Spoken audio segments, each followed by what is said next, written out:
How would the Cincinnati Bearcats match up with TCU if they were to play right now? Plus, we'll take a look at other things going on around the Big 12, including Kansas State and their chance to upset Alabama in the Sugar Bowl this weekend, and look ahead to Big 12 conference play in basketball. Our Locked On Bearcats, your daily podcast on the Cincinnati Bearcats, part of the Locked On Podcast Network, your team every day.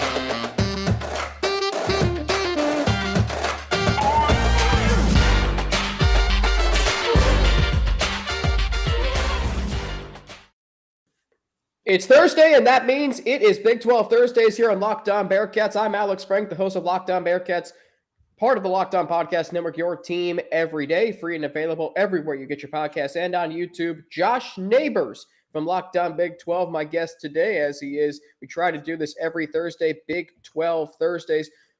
Josh, first question for you, and I teased it in the cold open.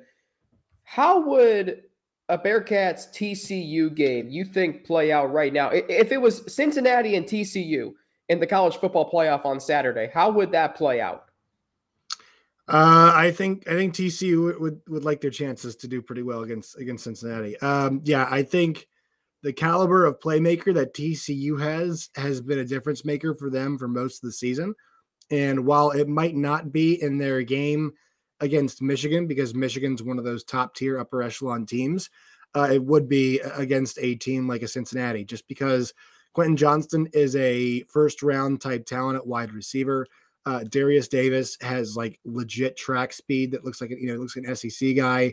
They do a great job at running back room. Amari DiMercato and Kendre Miller have been fantastic this year. Tate Barber is a really good wide receiver as well.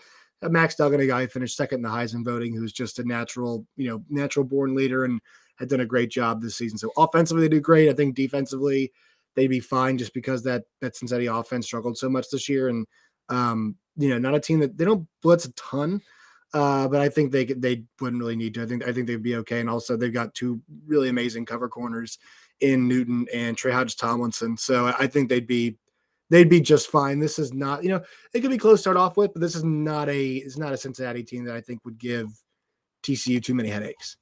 Interesting. What about Kansas State? Because I watched the Big 12 championship game, and I was really impressed with Kansas State's ability to make TCU play their game, physical, ground and pound. How would a Bearcats team, who they were physical at times this year, but they struggled at times to run the football, how would they match up with the Kansas State?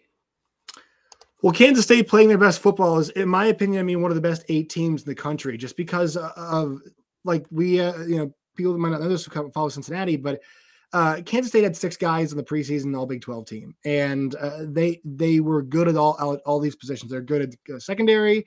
They lost a couple guys. They're really good at linebacker. They've got a good front. They had a lead pass rusher in Felix Anudike-Uzomah. They've got a quarterback now, Will Howard, who I like a lot more than Adrian Martinez, just because the way he can spread the ball around. And they've got an electric running back in Deuce Vaughn, obviously. We've seen him for years, and he's going to be on the way to the NFL after this game. They've got good wide receivers, Malik Knowles, Phil Brooks. They use Ben Sennett and Cade Warner, their tight ends, beautifully. This is just a team that right now that's really had it all working. And I'm not sure against Alabama how it will go, just because I think the month off sometimes can make things pretty weird in those games. But, they've had everything working. I think that there's a chance Kansas State could play them close, but I doubt. I think K-State and TCU at the end of the season were just on a different plane than everybody else. Kansas State really found that next gear, and TCU, it was that team all year. They played a lot of close games. I think K-State actually might beat them by more, but I don't think either team would have too much of a challenge, even though Cincinnati did have a decent year. Wow. So you're saying Cincinnati, it sounds like you're saying, Josh, Cincinnati has a long way to go to get acclimated into the Big 12.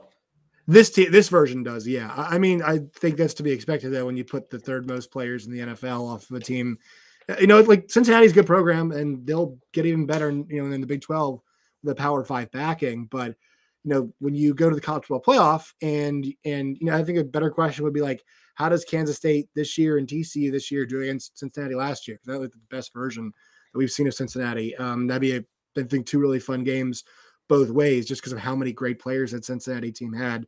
But when you replace that many guys, a lot of these guys we're seeing on Sundays, I mean, how good has Sauce Gardner been, this year? He's been absolutely amazing. Now we're even seeing guys like Desmond Ridder, who's getting PT right now, his starting quarterback his first year, and now he's with the Falcons. So you lose guys like that. For a lot of teams, it's hard to recover, and Cincinnati recovered okay, but not great, right? And lost Luke Fickell. So yeah, I think that this Cincinnati team has a long way to go. But if I'm talking about a team in the state of Ohio, it's going to have good recruiting, going to have a new coach.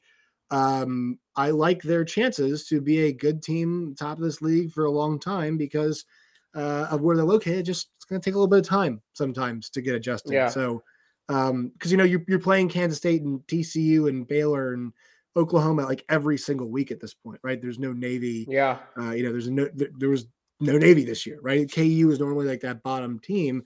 There's our Memphis is Baylor, right? That's kind of who our Memphis was this year. It's just a bigger step up in competition. Yeah, and I said on yesterday's show, Locked On Bearcats, I said that I think fans need to tamper their expectations because of all the players entering the transfer portal. The offensive line and wide receiver positions need to be rebuilt, and I think those are two important positions going into the Big 12 for Cincinnati. But let me ask you this. What are your expectations for Cincinnati heading into the Big 12? Because I said yesterday, I'll give them I think they'll go 2-1 in non-conference play. The Pitt game is going to be tough. On the road, rivalry game, hostile environment. I think they can beat the three teams they're going into the Big 12 with, UCF, Houston, and BYU, if they're on the schedule. And then I say to myself, okay, they need to get one more win. That could come against Iowa State, West Virginia, Kansas, teams like that. And that's how they could make a bowl game. But what are your expectations? Josh, if you're talking to the Bearcats fan base, what should their expectations be? Yeah.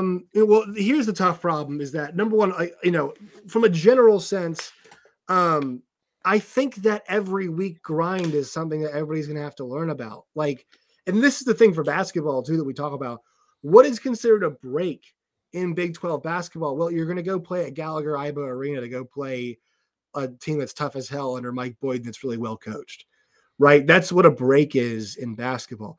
In football, if KU is a break and they were 1-6 in their last 7 games, so let's just call them the break. Well, they've got, a guy in Jalen Daniels who's a really capable quarterback. They've got a good running game. They've got defensive playmakers. It's an incredibly well-coached team. There really isn't much of a break, and things will come and go, but there wasn't much of a break this year. Iowa State had a top 20 defense for the entire season and was the worst team in the league. The stat we kept hearing was if Iowa State had scored 20 points in its first 11 games, they would have won. They would have been 8-3. That would have been their record. They would have been 8-3 in their first 11. They had scored at least 20 points in their first, in their first 11 games. That's how good their defense was. So that is where we're at, where there are really few off notes. And look, I think Cincinnati's going to win some games. I think they definitely do. But even if, and I think maybe UCF might have the best team coming in next year by kind of all the indications from recruiting, what they return and the transfers and whatnot. Even them, though, they're going to have to adjust to playing at Baylor one week, then BYU the next week, then at Cincinnati the following week, then home for Texas Tech, and then Oklahoma and Texas, maybe back-to-back, or in Oklahoma. That's not easy. And not a lot of conference schedules are easy, but this one especially, just because the overall quality of team. There's no Colorado, and I know they're getting better now, but there is no Stanford. There is no Cal. They don't have that. There were basically every single team was still in the hunt for a bowl game, with 2 weeks left in the season, right? So that's what you're dealing with. This version of the Big 12 that you're coming into. That's fine. It's okay if it takes time to adjust. It probably will. I could get surprised, but I think this version too, especially with the new coach, it's going to take a little bit.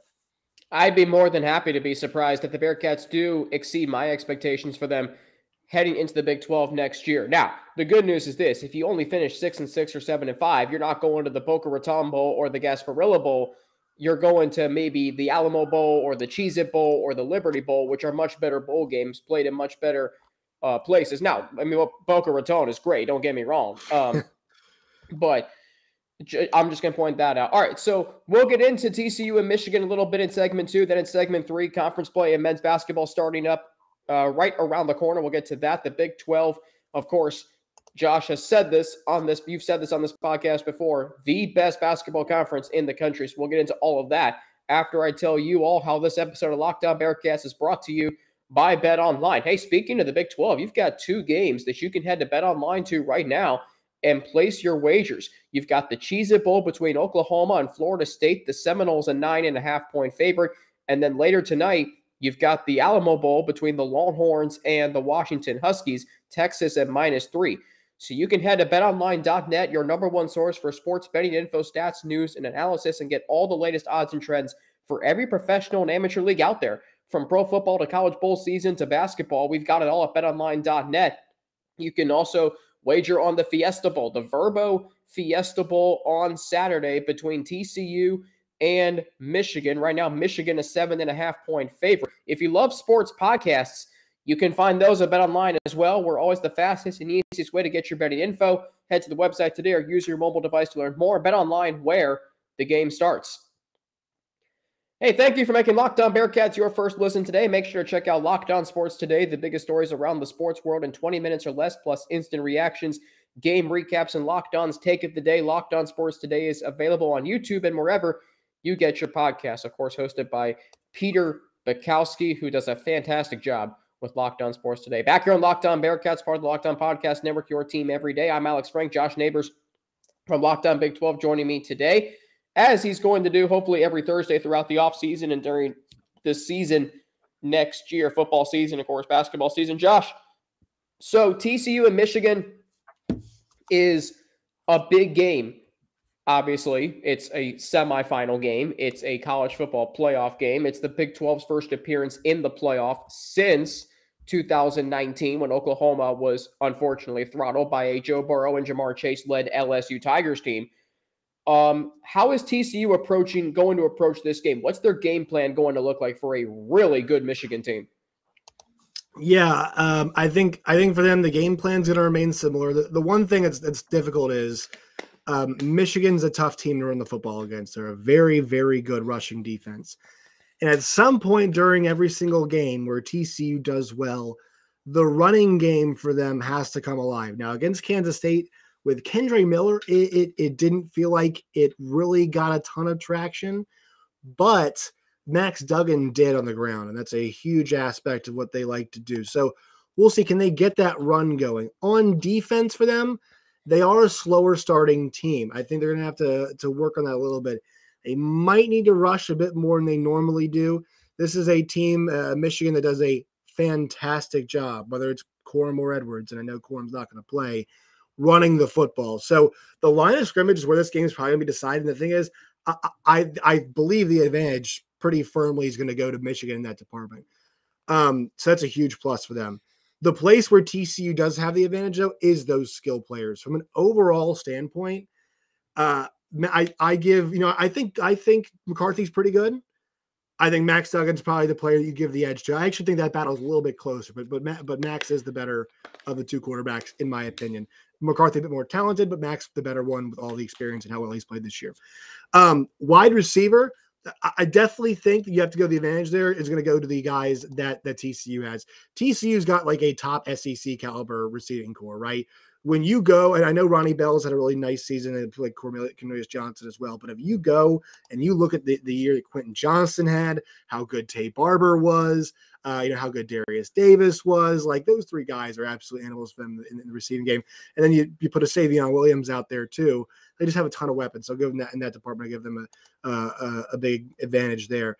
Donovan Edwards looked really good for Michigan this year. He's actually been a more efficient runner. Now it's over half the carries, less than half the carries, of Blake Corum, but still rushed for 7 touchdowns, rushed for 872 yards, 7.5 a pop. So he's been really good this year. But Kendre Miller and Amari DiMercato are two good backs too. So I'll give, in the skill of the running backs, I think you might go with the TCU side, but the overall running game, because of how good that Michigan offensive line is, you go that direction. So TCU is going to need to make some of those plays on defense. McCarthy will make some mistakes, I think, at some points if you put enough heat on him. So I think that opportunity is going to be there.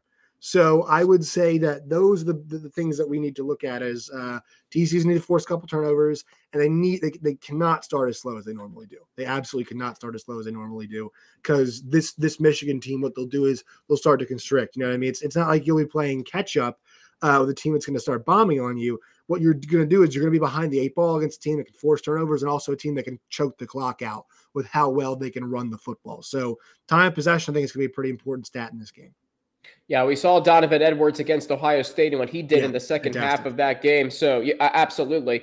And then Michigan ran away with the Big Ten championship in the second half against Purdue. So you alluded to it, TCU forcing a couple turnovers. That's going to be a key. Can they, keep the game close so Michigan can't run the clock out? Any other keys to the game that you think TCU needs to? Obviously, you mentioned getting heat on J.J. McCarthy. If it's a close game, are you going to put your money on TCU? Hard not to. Because here's the thing is, I think what happened in the end of that game against Kansas State was a bit of an aberration. I thought with how good Max Duggan was at the end of the game, not having the ball in his hands was a mistake. And look, he was gassed, but sneak it in there, do something. I mean, you have to. I would do 2 quarterback sneaks from that point, try to get Max Duggan in the end zone. Thought it was an error on the play calling part of it. But look, every single time the game has been close this year, every single time a game has been, in somewhat of doubt this season, TCU normally has pulled it out. And they looked like they were about to pull out that game too. They had the ball a chance to actually win that game against K-State. But think about all the close games that they played. SMU, they won. It was an 8-point game. KU, they win. Oklahoma State, they pull it out. Kansas State, they end up beating by 2 scores. West Virginia, they end up beating by 2 scores. Texas Tech, they put it on them in the 4th quarter, right? Texas, they hold on. It was actually 17-3 game for a 17-10.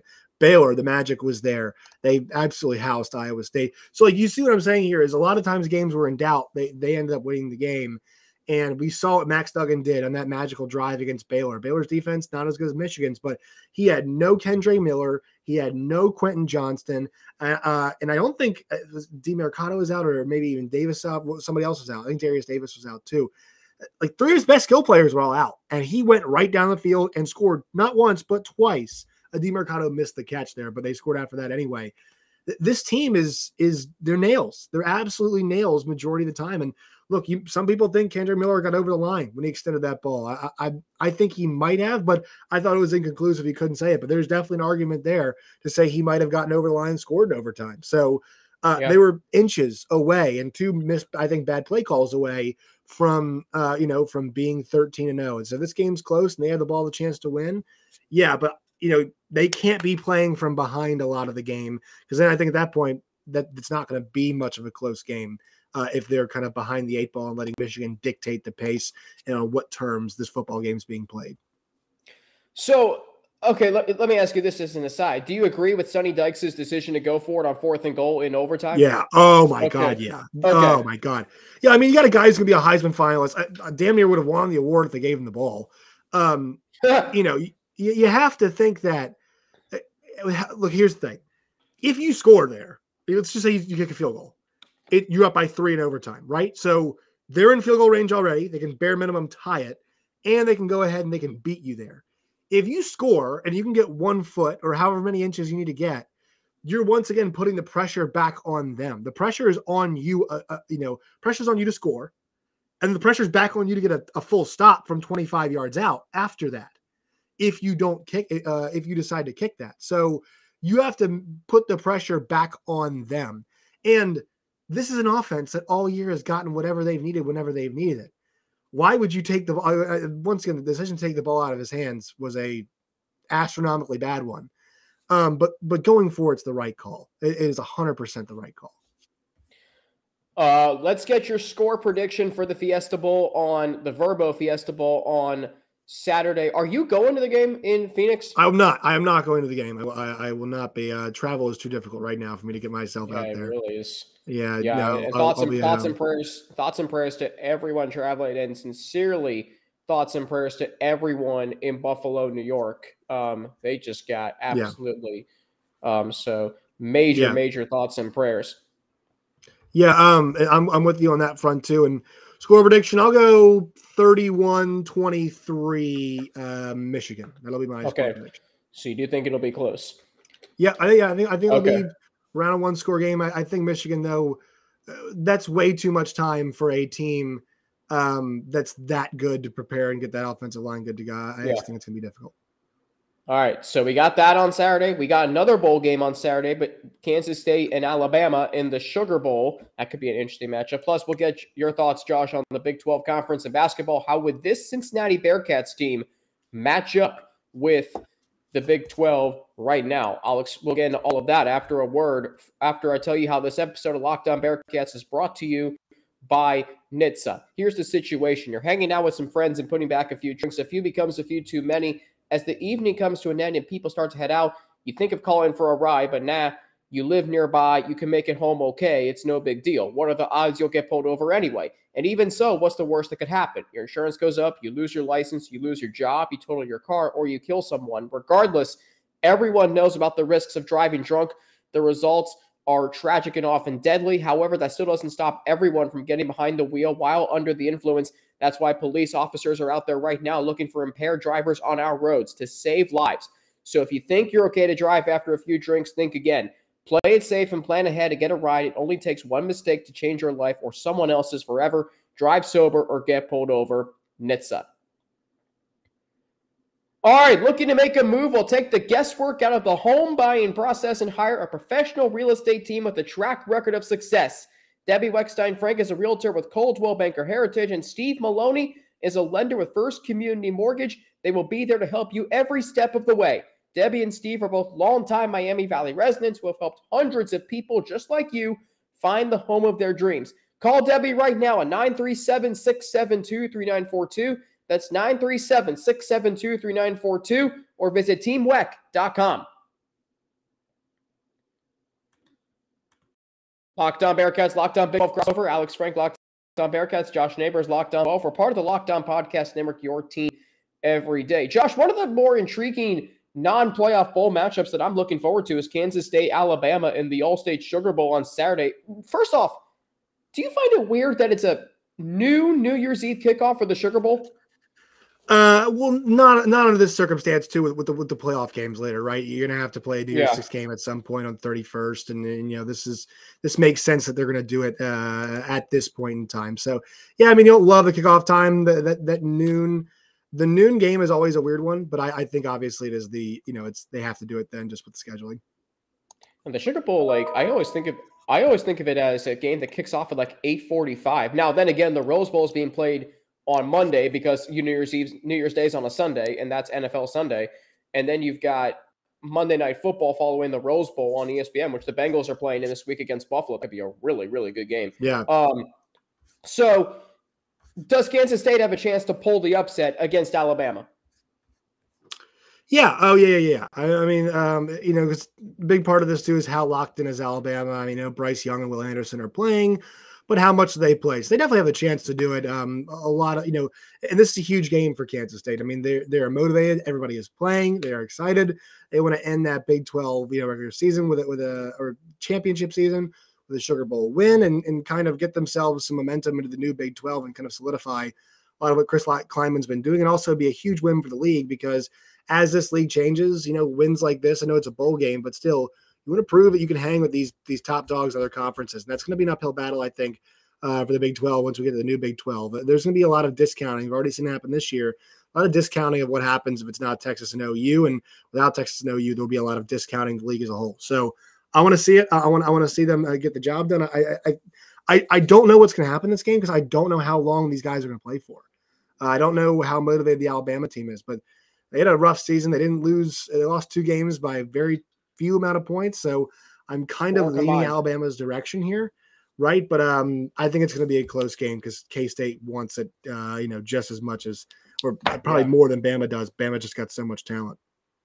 Yeah. I love the job Chris Kleinman has done with that team. But now I'm confused. Is it Kleinman or Kleinman? Kleinman. Okay. No N. Klieman. Kleinman. Okay. I was right the first time. Chris Kleinman. I love the job he's done with that team. Really impressive performance in the Big 12 championship against TCU. Now, it'll be interesting to see how they handle Will Anderson and Dallas Turner and that Alabama defense, and if they can stop Alabama and their ground game and Bryce Young. So give me your thoughts on Bearcats men's basketball, because here's a team who's 9-4 going into conference play. They've won their last 3 games. I think they've played really well their last 3 games. Defensively, they're getting better. Offensively, there's a lot more rhythm, a lot more ball movement, as Justin Williams profiled in The Athletic just recently. Give me your thoughts on what they've done so far this season, and how would they fare in the Big 12 this year and next year? Yes, they're getting high caliber guys. David DeJulius, somebody that, if you remember him, went to Michigan and obviously transferred and is now, his 3rd year there. So it's a guy that we're not going to see in the Big 12, but he's had an excellent season. Then, Landers Nolly is a guy, I remember him really well from Virginia Tech, a gifted scorer, a guy that's still going to have 1 more year of eligibility after this season with the COVID year, I believe. So, he's still going to have a chance, and he's played a lot of basketball over the course of his career. Now he's at his 3rd school in Cincinnati. So they're going to get they're getting some talent there. And their slip-ups this year have actually been against, they've played the 3 losses are against 3 pretty good teams. Now, that's the problem, is when you're an AAC team, you have to do the best you can to grab some of those wins early on. So really, like, how much they do for themselves in non-con, right? A loss to Northern Kentucky on the road by 13 is not good. Lost to Arizona by 8, not bad. They got crushed a little bit by Ohio State. And the win against Louisville, while it's good for some regional type stuff, that's an awful Louisville team. Doesn't really help you. And then you lose to crosstown rival Xavier. Really close game, though. So there is, not too much to be upset about there. But this team, I think, is still figuring themselves out. Yeah, defense is going to be a priority for them. You're seeing some of these games, they've gotten lit up a couple times. Xavier went for 80, obviously. Arizona went for 101. Ohio State went for 81. So when they're playing upper level competition, they're having a difficult time. So, they'll have, I think, a pretty decent season in the AAC. It's fair to say.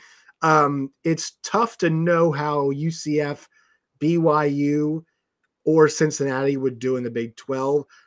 I feel pretty confident saying Houston's going to be good because of the way they play and how good that totally team is. Yeah, I think it's pretty safe to say that would be like a top team in the Big 12 this year. But yeah, I think Cincinnati's played pretty. They played okay to start the year, and they're beating the teams that they should beat besides Northern Kentucky. I agree with you on Houston. They are so good. Yeah, they're aggressive. They could play in the Big 12 right now and do well. UCF's interesting. Cincinnati, of course. BYU remains to be seen how they'll do. And you mentioned Cincinnati, they're getting better. David DeJulius having a really nice season, almost 17 points per game. Landers Nolly, you mentioned him. He's averaging 14.5. Victor Locken, who is just unbelievably improved this year, shooting 72% from the floor and averaging just a tick under 13 points per game. This is a Bearcats team that's scoring. They're scoring over 80 a game. They're allowing fewer than 70. So definitely some trends that are heading in some positive directions for Cincinnati. So let's look at the Big 12, because as you mentioned, are there any off notes in the Big 12? Well, you've got Kansas at number 4, TCU at number 18, Texas at number 6, West Virginia number 24, Baylor number 12, and then you've got Kansas State, who's not ranked, Iowa State, Texas Tech's not even ranked, and they went to the Sweet 16 last year. And oh, by the way, they went to the net. They came within an egregious defensive breakdown from winning a national championship just 3 or 4 years ago. Mm-hmm. Oklahoma State bringing up the rear. You've got 2 teams 11-1, 2 teams 10-1, 1 team 10-2, 3 teams 9-2, 1 team at 9-3, 1 team at 8-4. Josh, I'm going to conclude here, and I think you can agree that we're looking at a absolute barn burner, every game feeling like a Big 12 tournament kind of deal in conference play. Is that right? Yeah, I'll read you here from John Rothstein. The Big 12 currently has 8 teams inside the top 50 of the net rankings. How about that? And its entire league is in the top 60. So that means that's unbelievable. Unbelievable. That means as of now, every single win during conference play is quadrant 1 or quadrant 2, and that means every road win is a quadrant 1 win. Now, will this stuff change? Yeah, sure. It's going to change a bit here once we get into conference play.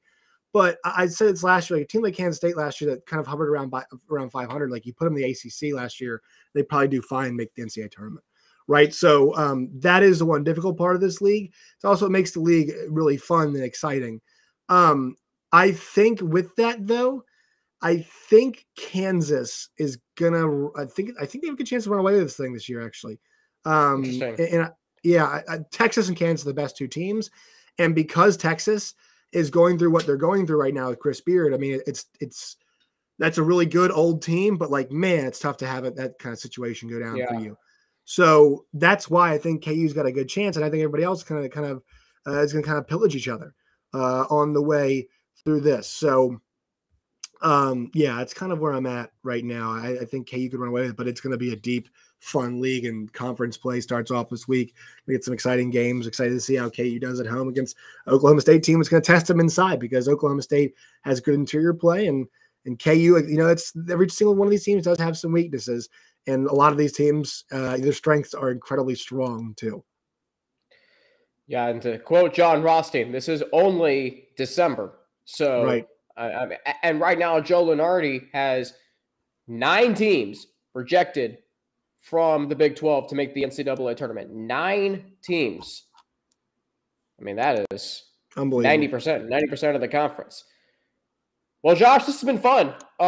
Looking forward to talking to you more throughout the offseason, throughout basketball season. We'll stay in touch on the Bearcats. Now they're doing in their final season in the American. We'll stay in touch on the Big 12, and next year, I mean, we're going to go hand in hand. The Bearcats are going to go through the Big 12 for the first time, so maybe we'll have some big Monday games, and I'm looking forward to it. Josh Neighbors, Locked On Big 12. Where can people see your work?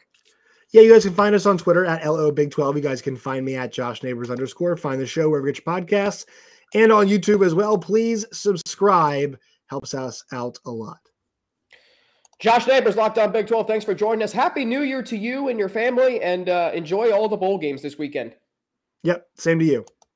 Thank you. That's Josh Neighbors, Locked On Big 12. I'm Alex Frank for Locked On Bearcats on Twitter at Frankie_Natty with 2 N's and an ATI. You can follow me on Instagram, AlexFrank9_, or email me at alex3frank@gmail.com.